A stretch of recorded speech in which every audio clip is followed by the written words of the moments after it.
We had a blast on our big fall trip to Grand Island. We rail fanned the UP on Saturday. Fremont, Columbus, ended up in Grand Island, spent the night, and then Sunday started off in Grand Island on the BNSF, then went to Aurora and Milford, and back to Omaha. Anyhow, the links to the first set of videos on the Union Pacific are in the description and the end screen. Saturday, we got this great catch at the Grand Island flyover. I didn't count them, but there's a lot of trestles on the approaches to the flyover. It's got to be at least 10 miles long. Sunday, we rail fanned back to Omaha on the BNSF. We started east of Grand Island at the end of the flyover, a bit close for comfort.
Caught a coal train east of Aurora.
We found a gate crossing north of Milford.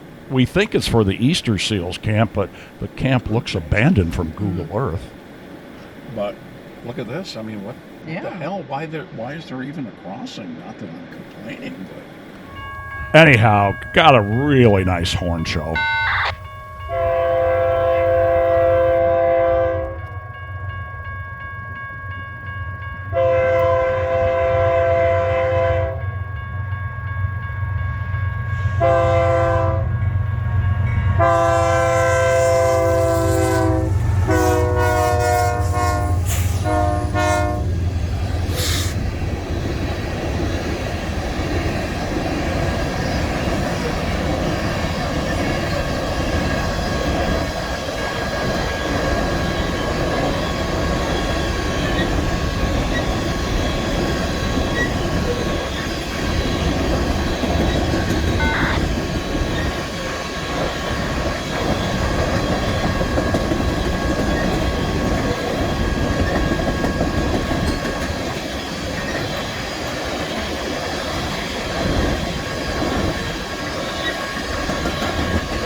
Then we made our way back to Omaha to end our big fall trip. Please help me out by subscribing and hitting the bell icon. Give me a thumbs up, and I read all the comments. And thanks for watching the video.